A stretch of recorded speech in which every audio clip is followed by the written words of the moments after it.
मुझे अगर देना हो तो माननीय मुख्यमंत्री जी जैसा आवाज में लड़खड़ाहट भले ही हो, लेकिन बात बात पर बजती तालियों की गूंज इस बात को सीधे सामने रख रही थी कि मंच पर खड़ा होकर बोलने वाला ये युवा कोई खास आदमी है, और वो खासियत भी कुछ इस कदर है कि नर्मदा सेवा यात्रा के भव्य मंच पर तमाम दिग्गजों के बीच इसे जगह भी मिलती है और अपने मन की बात रखने का मौका भी। जी हाँ, एक भाषण के साथ ही प्रदेश में एक अलग तरह की सियासी सुगबुगाहट का दौर शुरू हो गया। सुगबुगाहट वंशवाद की, सुगबुगाहट एक युवराज के निर्माण की, वो मामा जी हैं आपके लिए, सुगबुगाहट एक नेता पुत्र के लॉन्चिंग की, और इन तमाम सुगबुगाहटों के केंद्र थे सूबे के मुखिया शिवराज और उनके पुत्र कार्तिकेय सिंह चौहान। बात बात पर चाल चरित्र और शुचिता की दुहाई देने वाली, वंशवाद का नाम लेकर विरोधियों को पानी पीकर कोसने वाली भाजपा के तारणहार ही जब वंशवाद की इस बेल में जकड़ते दिखाई दे रहे हैं, तो भला शुचिता कायम रखने की उम्मीद किससे पाली जाए? शिव शिव।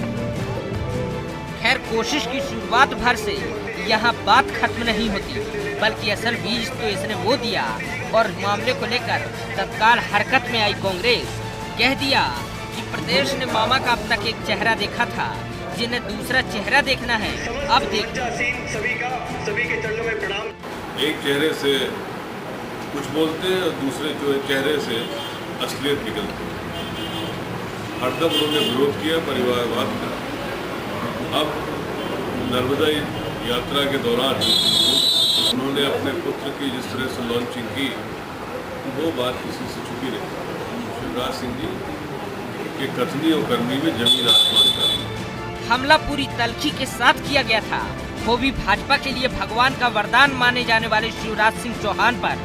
ऐसे में उनके बचाव के लिए भी पार्टी पूरी दमदारी के साथ सामने आई। किसी ने कहा कि गांव वालों की मंशा के चलते कार्तिक चौहान ने भाषण दिया, तो कोई बोला ये कार्यकर्ता को आगे करके क्या गलत किया भाजपा ने। वो भी एक नौजवान है, वो भी वहाँ पर रह रहा है। वहाँ के लोगों ने कहा कि हमारी ओर से ये स्वागत, लोगों का जो पूरे प्रदेश भर के लोग यहाँ पर आए हैं उनका हम स्वागत करेंगे, इतना मात्र विषय है। अगर कोई नौजवान इस बात को तय कर रहा है कि मैं समाज के लिए भूमिका लेना चाहता हूँ, कुछ काम करना चाहता हूँ, गलत क्या है? ये तो अच्छा काम किया ना उसने।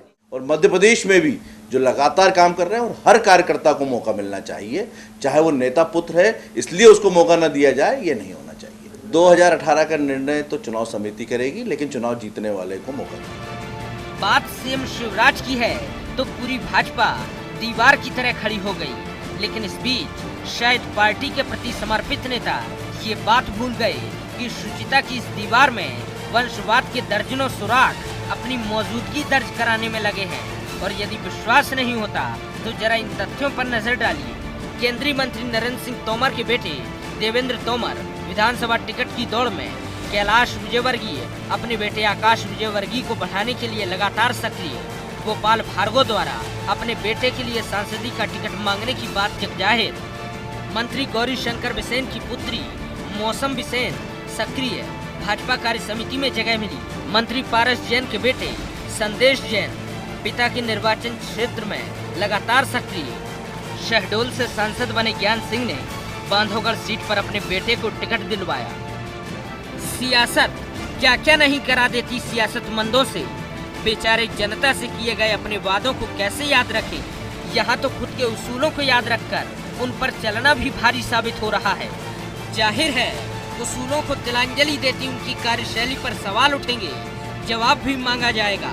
लेकिन ये बात भी हर कोई जानता है कि कुछ कम चौड़ी नहीं है नेताजी की कान की परतें। जो उनके फायदे का होगा सिर्फ वही सुनेंगे, जिसे जानकर किरकिरी हो उससे मतलब ही क्या। Bureau report, IND 24।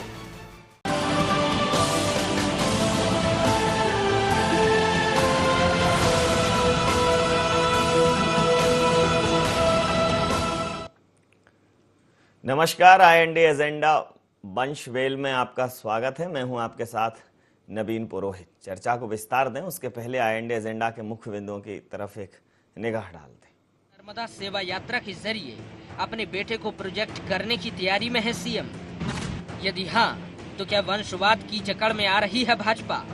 क्या इस मसले को लेकर भाजपा को बैकफुट पर धकेल पाएंगे विरोधी दल? क्या मौजूदा वक्त में सियासत के लिए मजबूरी बन गया है वंशवाद। देश की राजनीति की बात करें या प्रदेश की राजनीति की बात करें तो कहीं ना कहीं परिवारवाद अब हर जगह हावी है।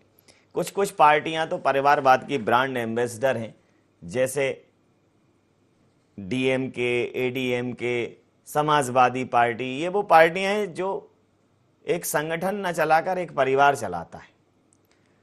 हालांकि परिवारवाद को पानी पी कर कोसने वाली भारतीय जनता पार्टी अब खुद वंशवेल की विषवेल का शिकार है और कहीं ना कहीं भारतीय जनता पार्टी लगातार जो आरोप लगाती थी कि कांग्रेस एक ही परिवार के इर्द गिर्द घूमती है, वो खुद इस राजनीतिक प्रवृत्ति से बच नहीं पा रही है। राजनीति की महाभारत में पुत्र मोह निश्चित रूप से क्या कुछ गोल खिलाएगा ये देखना दिलचस्प रहेगा। लेकिन अभी तक तो मंत्री और विधायकों के जो सुपुत्र होते थे उनको आगे बढ़ाने के लिए जब बात होती थी उस पर चर्चा होती थी, लेकिन इस बार प्रदेश के मुखिया शिवराज सिंह चौहान के सुपुत्र एक सभा में संबोधित करते हुए नजर आए लोगों को, तो प्रश्न चिन्ह उठना लाजमी थे कि किस हक से उन्होंने संबोधन किया, संबोधन क्यों किया। मंच पर कई मंत्री थे, बड़े बड़े नेता थे, क्या सीएम का पुत्र होना उपलब्धि है? निश्चित रूप से इसी विषय पर चर्चा करेंगे। हमारे साथ चर्चा में शामिल हैं अनिल सौमित्र जी, जेपी धनोपिया साहब कांग्रेस से हमारे साथ हैं, रमेश शर्मा जी वरिष्ठ पत्रकार हमारे साथ हैं। आप समस्त महानुभावों का बहुत स्वागत है। सौमित्र जी, आपसे ही समझ लेता हूं, राजनीतिक विरासत को आगे देने की तैयारी जो है कहीं ना कहीं प्रजातांत्रिक मूल्यों का हनन है। शिवराज सिंह चौहान जी की अपनी एक लंबी राजनीतिक यात्रा रही है। उन्होंने पहले संगठन में काम किया, फिर युवा संगठन में काम किया, फिर बड़े संगठन में काम किया, राष्ट्रीय नेतृत्व में भी काम किया, सांसद रहे, विधायक रहे, फिर जाके इस प्रदेश के मुखिया बने।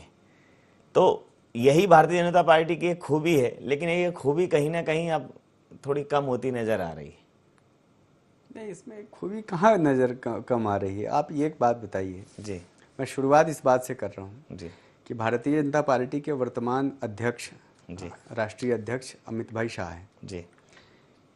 अमित शाह जी के बाद पार्टी का अध्यक्ष कौन होगा ये भाजपा के बड़े बड़े दिग्गजों को भी पता नहीं है जी। लेकिन कांग्रेस में, मैं चूँकि धनोपिया जी बैठे हैं इसलिए मैं उल्लेख कर रहा हूँ, कांग्रेस में आदरणीय सोनिया गांधी जी अध्यक्ष हैं। उसके बाद तय है कि सोनिया जी के बाद पार्टी में अध्यक्ष कौन बनेगा। मैं ये कह रहा हूँ कि कार्यकर्ताओं का विकास होता है और आप एक सभा में किसी व्यक्ति के, किसी युवा के भाषण देने को इतना तवज्जो देंगे और उसको निरूपित कर देंगे कि वो वंशवाद को बढ़ावा देना है, तो ये मुझे लगता है थोड़ा सा अन्याय है। एक भाषण दे, यह अवसर ये जरूर है कि अगर मेरे पिताजी कोई बड़े नेता होते भाजपा में तो संभव है कि मुझे अवसर थोड़ा मिलता, लेकिन अगर अवसरों को अगर मैं उसका दोहन नहीं कर पाऊंगा, अवसर का उपयोग नहीं कर पाऊंगा व्यक्तिगत रूप से, तो मुझे लगता है कि वो मेरे पिताजी भले बड़े नेता हो सकते थे, लेकिन मैं उस अवसर का अगर अपनी योग्यता और क्षमता से अगर उपयोग नहीं कर पाया तो उसको फायदा नहीं है। लेकिन यहाँ ये जरूर होता है कि भाजपा में अगर कोई बड़ा नेता है या वर्षों से राजनीति में है तो उसके परिवार के किसी सदस्य को वो अवसर, वो व्यवस्था, वो सुविधा थोड़ी देर के लिए मिलता है, लेकिन अगर वो उस कसौटियों पर खड़ा नहीं उतरेगा, योग्यता, क्षमता, अपना जो पुरुषार्थ है, अपना जो राजनीतिक कर्म है, चाल चरित्र चेहरा जिसकी बात करते हैं, प्रशिक्षण प्राप्त नहीं करेगा, तो मुझे लगता है कि एक कदम के बाद आगे बढ़ नहीं सकता है इस सपोर्ट के अलावा। लेकिन ये जरूर है कि तो कुछ लोग सौभाग्यशाली होते हैं कि उनको ये सपोर्ट मिलता है। लेकिन मेरा व्यक्तिगत अपना उदाहरण, मैं बिहार के एक गाँव से चल के आया, दिल्ली में पढ़ाई लिखाई की, फिर मैं मध्य प्रदेश में आया और राष्ट्रीय स्वयंसेवक संघ में मुझे दायित्व दिया। इसलिए नहीं दिया कि मेरे पिताजी या मेरा परिवार कोई बड़ा उसका योगदान था आरएसएस में या कोई और उसमें। भाजपा में मैंने चरैवेती जैसे पत्रिका का कम उम्र में, मुझे सबसे कम उम्र का मैं संपादक रहा, तो वो किसी रिश्ते के कारण या पारिवारिक पृष्ठभूमि के कारण नहीं था, मैं अपनी क्षमता के कारण और संगठन ने, पार्टी ने मेरी क्षमता योग्यता समझी तो इसलिए दायित्व दिया। आज मैं मीडिया का संपर्क, भाजपा में मीडिया संपर्क प्रमुख के दायित्व पर हूँ, तो मेरे उसके कारण नहीं है। मैंने अपनी योग्यता, क्षमता, प्रशिक्षण, जो पार्टी की रीति नीति है उसको समझने की कोशिश की है और इसके कारण मुझे ये दायित्व दिया गया। अगर मैं इस दायित्व का ठीक से पालन नहीं कर पाऊंगा तो बियाबान में भटकता रहूंगा, गायब हो जाऊंगा, ये चीज है। लेकिन दूसरे दलों में आप देखिए क्या हो रहा है कि अगर आपके पिताजी कोई बड़े पद पर हैं तो आपको वो पद मिलना एकदम से स्वाभाविक हो जाता है। जो अन्य दलों में जैसा आपने उल्लेख किया, चाहे वो दक्षिण की पार्टियां हों, चाहे उत्तर भारत की समाजवादी पार्टी है, जनता दल है या राष्ट्रीय जनता दल है, तो उनके पूरे परिवार के ही द्वारा वो पार्टी आपकी बात पर प्रतिक्रिया ले लेता हूं। धनोपिया साहब, कांग्रेस के वरिष्ठ नेता प्रतिपक्ष अजय सिंह जी ने कहा कि कहीं ना कहीं जो है ये चाल चरित्र चेहरा निकलकर सामने आ रहा है। आखिर उस सभा में जहां कई मंत्री थे, कई बड़े नेता थे, पदाधिकारी थे, उसमें उन सबसे पहले मुख्यमंत्री पुत्र का उद्बोधन कहीं ना कहीं वंशवाद की परंपरा को पोषित करता हुआ दिखाई देता है। आपकी प्रतिक्रिया? देखिए नवीन जी, अभी जो आदरणीय अनिल सोमवंशी जी ने अपने खुद के बारे में बताया तो उन्होंने सारी बातें अपनी बताई। एक बात नहीं बताई कि आखिर संघ के महत्वपूर्ण स्तंभ हैं इसलिए यहाँ तक पहुँचे हैं, वरना वो भी किसी बियावान में खो गए होते। अगर संघ में नहीं होते तो आज यहाँ नहीं होते। इसलिए छोड़ दें इस बात को कि उनको कोई कार्य क्षमताओं पर मौका मिला है या भारत सरकार ने बहुत बड़ा सम्मान दिया है, कुछ नहीं है। वास्तविकता ये है कि जो नर्मदा यात्रा निकाली जा रही है शासकीय खर्चे के ऊपर, ये इवेंट है। मुख्यमंत्री ने, अपने परिवार ने इसका कब्जा कर लिया है, खींच लिया है उसको। ऐसा लगता है कि शिवराज सिंह चौहान और साधना सिंह का अपना पारिवारिक कार्यक्रम है जो पूरे प्रदेश में चल रहा है। करोड़ों रुपया शासकीय धन का दुरुपयोग हो रहा है और उन्होंने अपने पुत्र को उस पर एक तरह से प्रायोजित करने का प्रयास किया है। वो चाहते हैं कि उसे स्थापित हो जाए।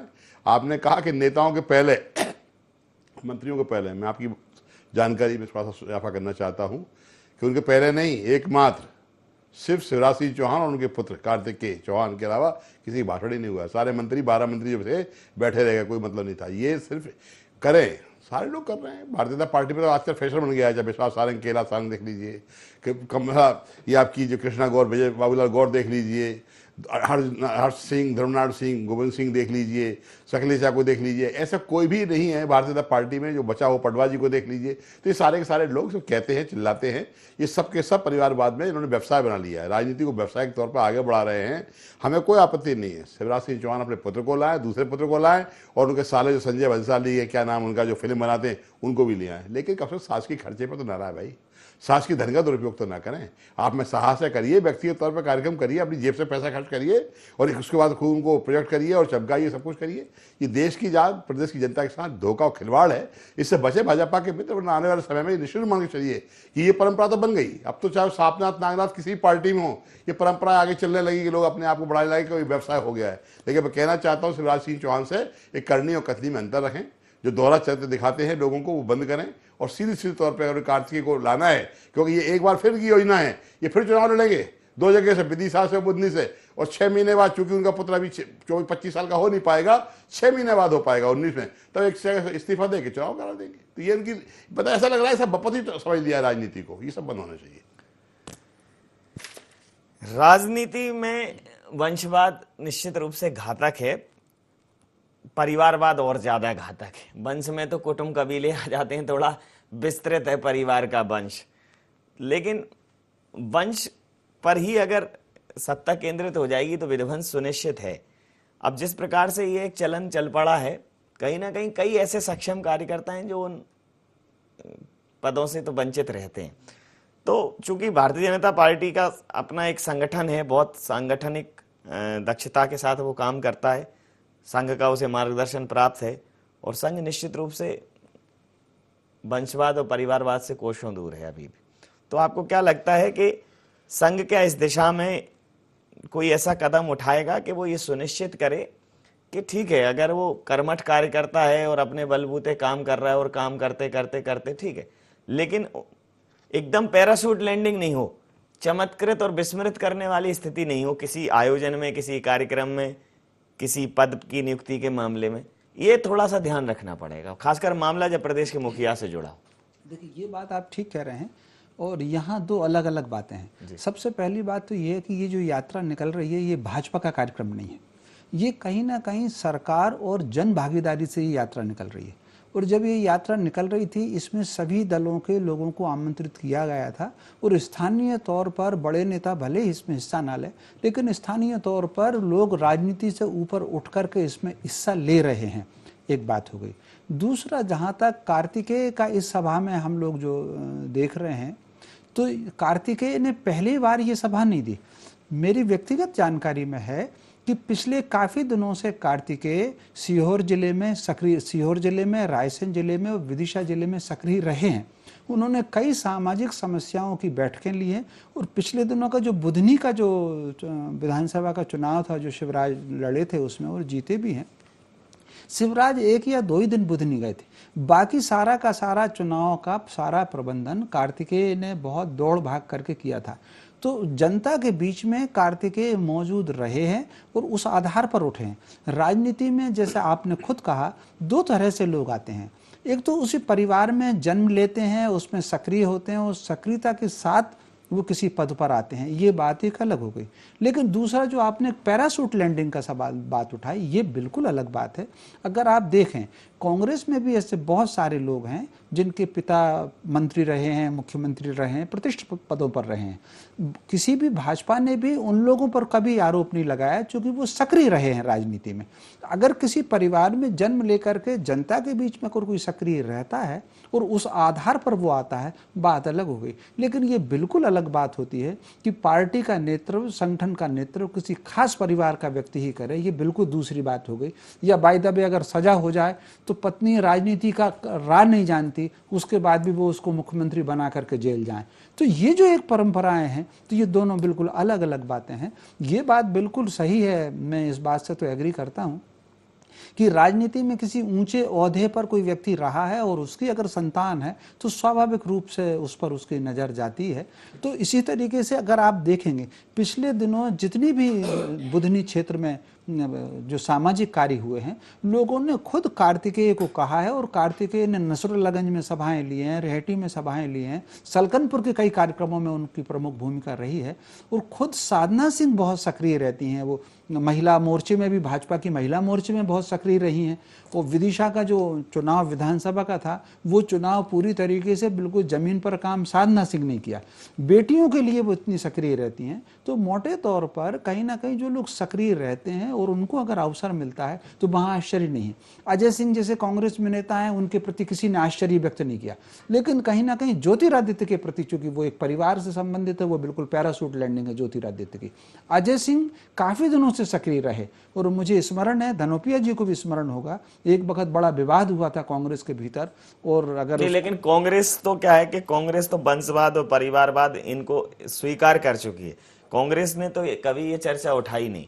चर्चा तो भारतीय जनता पार्टी की तरफ से उठती गई, एक परिवारवाद और वंशवाद को बढ़ावा देते हैं और इनके यहाँ कोई भी प्रधानमंत्री बन जाता है, कोई भी मुख्यमंत्री बन जाता है, कोई भी मंत्री बन जाता है, कोई भी बड़ा पदाधिकारी बन जाता है। अब क्या है कि जब ये परंपराएं चलने लगी हैं कि मंत्री जब अपने अपने पुत्र योग्य हो तो समझ में आता है, लेकिन क्या है कि योग्यता का पैमाना अगर व्यक्ति धृतराष्ट्र होकर सोचे तो फिर समझ में नहीं आता कि पांडव कौन और कौरव कौन। मुझे नहीं लग रहा कि कुछ अपवाद छोड़ दीजिए राजनीति में, लेकिन ज्यादातर लोग, वो किसी भी दल की बात हो, उसमें बहुत ज्यादा पुत्र का व्यक्तिगत तौर पर तो मोह हो सकता है, लेकिन बहुत इस तरीके से कि आंख बंद करके अयोग्य है उसके बाद भी आगे बढ़ाते हैं। मुझे अभी ऐसी संभावना जरा कम दिखती है। वो दल, क्षेत्रीय दलों को छोड़ दीजिए और अपवाद स्वरूप छोड़ दीजिए नेतृत्व के मामले में, बाकी योग्यता के आधार पर ही जनता पसंद करती है और अयोग्य व्यक्ति अगर होता है तो उनको हराए गए हैं। और भाजपा में तो खासतौर से संगठन तय करता है। शिवराज अगर चाहेंगे भी और अगर संगठन ने तय कर लिया कि कार्तिकेय को टिकट नहीं देना, तो कोई सवाल ही नहीं उठता, कार्तिकेय राजनीति का कोई पद नहीं ले पाएंगे। फिर ये तो भाजपा की कोई यात्रा नहीं है, ये एक जन भागीदारी की यात्रा है, नर्मदा की सेवा है ये। और फिर इस यात्रा में अगर आप देखें तो इसमें किसी का स्वागत नहीं होता और मुख्यमंत्री कहीं स्वागत नहीं कराते इस यात्रा में। ये धनोपिया साहब, ये भगवान शिव की तरह हमारे सीएम शिव तय नहीं करेंगे। जैसे भगवान शिव ने तय कर दिया था कि गणेश जी प्रथम पूज्य होंगे और कार्तिकेय जो है दक्षिण भारत में जाकर मोर्चा संभालेंगे, तो यहाँ ऐसा नहीं होगा। ये लोकतांत्रिक संगठन है, संगठन तय करेगा, सरकारें तय करेंगी। अगर कोई सक्रिय है और कर्मठ है और अगर वो कसौटी पर खरा उतरता है तो फिर अवसर का लाभ मिलेगा उसको। हाँ, ये बात जरूर है कि कोई ना कोई अवसर से वंचित होगा।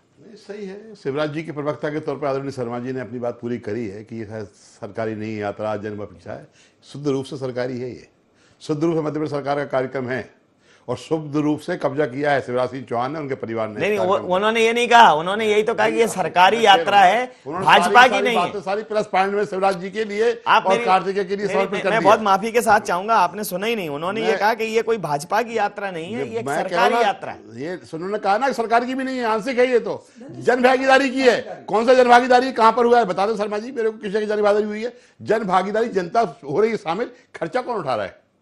पूरी सरकार उठा रही है, मध्य प्रदेश सरकार उठा रही है। और शिवराज सिंह चौहान, साधना सिंह और कार्तिक जैसे लोग उसकी अगुवाई कर रहे हैं। सुबह जाते हैं, शाम को होते हैं, शासकीय धन का पूरा दुरुपयोग कर रहे हैं। हमें कोई आपत्ति नहीं है। मैंने पहले भी कहा आपसे, कार्तिक सिंह को कल ला रहे हैं, आज खड़ा कर दें, आज बनाना जो प्रदेश अध्यक्ष बना दें, मुख्यमंत्री पद दे दें। लेकिन भैया शासकीय खर्चे की तो बनी मत चढ़ाओ। आप अपने कम से कम व्यक्तिगत तौर पर राजनीति करके दिखाई लाइए। आप राजनीति में कौन मना कर रहा है? हो गया है। भारतीय जनता पार्टी में 50 नेता ऐसे हैं जिनके पुत्र सब कई मंत्री बन गए हैं। चाहे दीपक जोशी को देख लीजिए, चाहे और भी किसी को, किसको देख लीजिए, सारे लोगों की लाइन लगी हुई है। इसलिए मैं इस बात में बहस में नहीं पड़ना चाहता। मेरी आपत्ति सिर्फ इतनी है कि भारतीय जनता पार्टी को चाहिए कि वह उन शासकीय कार्यक्रमों में शासकीय धन के दुरुपयोग पर कम से ऐसे व्यक्तिगत पारिवारिक कार्यक्रमों के लोगों को कब्जा न करने दे।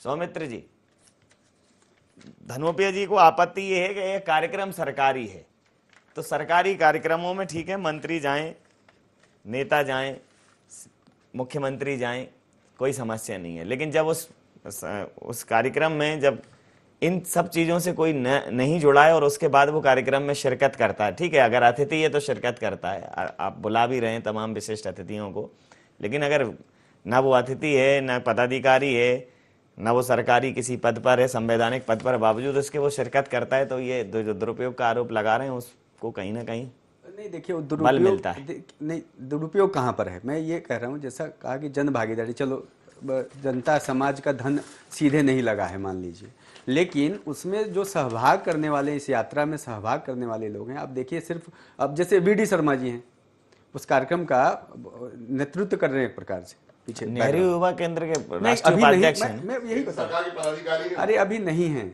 वर्तमान में, थोड़ी जानकारी दुरुस्त करिए।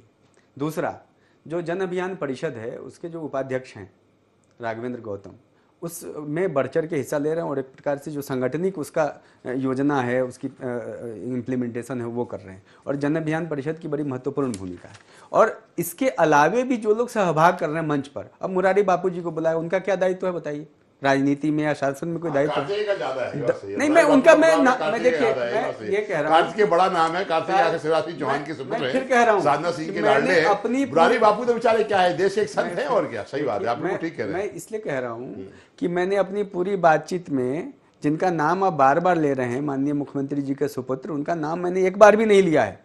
मैंने इसलिए नहीं लिया है कि मैं इसको तूल नहीं देना चाहता हूं। अगर मैं 10 बार, धनोपिया जी 10 बार नाम लेंगे, वो ऐसे ही नेता बन जाएंगे। तो मुझे लगता है कि कहीं ना कहीं आप उन्हें नेता नहीं बनाना चाहते। कह रहा हूं, आप उन्हें नेता नहीं बनाना चाहते। नहीं बनाना चाहते, उसकी प्रक्रिया है ना। और भाषण देना, दिलवाना, ये प्रशिक्षण की एक प्रक्रिया होती है। मैं फिर कह रहा हूं, और ऐसे बहुत सारे लोगों ने भाषण दिए अलग अलग स्थानों पर। आप एक व्यक्ति का उल्लेख कर रहे हैं, पर वीडी शर्मा जी ने कितने भाषण दिए? ऐसे भाजपा के बहुत सारे नेता हैं जिन्होंने बहुत भाषण दिए। ऐसे आपके सामाजिक संगठनों, भाजपा ने भी कब्जा कर लिया इस यात्रा पर। आप जाइए ना धनोपिया जी, मैं फिर कह रहा हूँ, आप इच्छा व्यक्त करिए और आप जाइए। जो लोग गए, किस बात पे जाएं, कैसे जाएं? आप जाइए। भाजपा के लोगों ने कब्जा किया है। शिवराज सिंह चौहान का पर्सनल कार्यक्रम है, इवेंट है ये, इवेंट। अब मैं इस पे तो कुछ बोल ही नहीं सकता। इवेंट चल रहा है। मान लीजिए, आपकी बात पर प्रतिक्रिया ले लेता हूं। एक बात में यात्रा हो जाती है और एक कोई खरीदार है, वो तो करोड़पति हो गए। अनिल जी की बात, कांग्रेस की सारी बातें मैं स्वीकार कर लूंगा।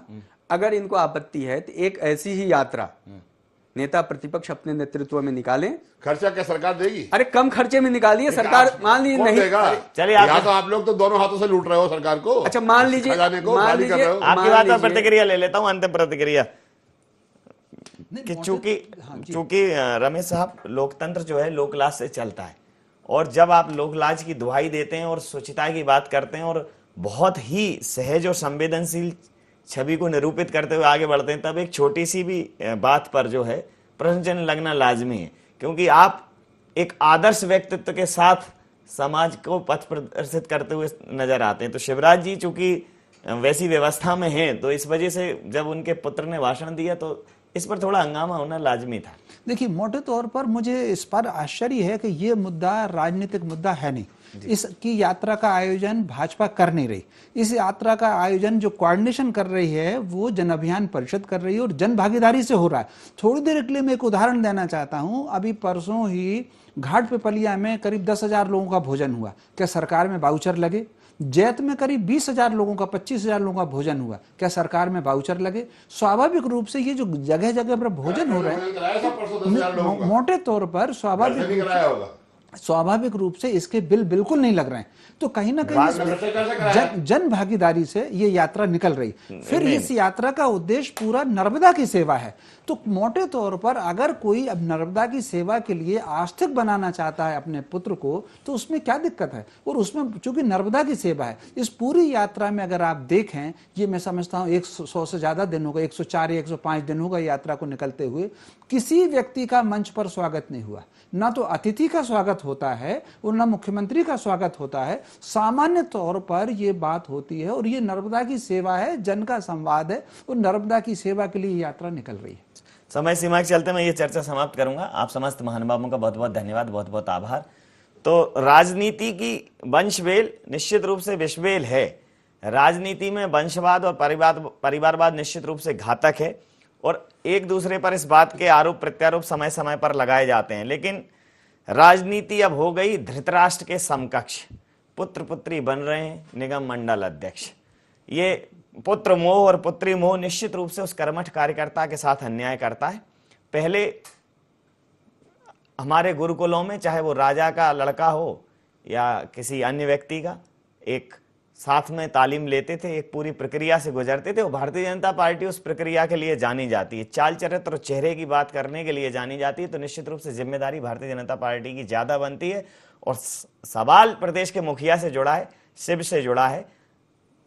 प्रथम पूज्य गणेश को भी पद देने के पहले एक बार उनका सर धड़ से अलग किया था शिव ने।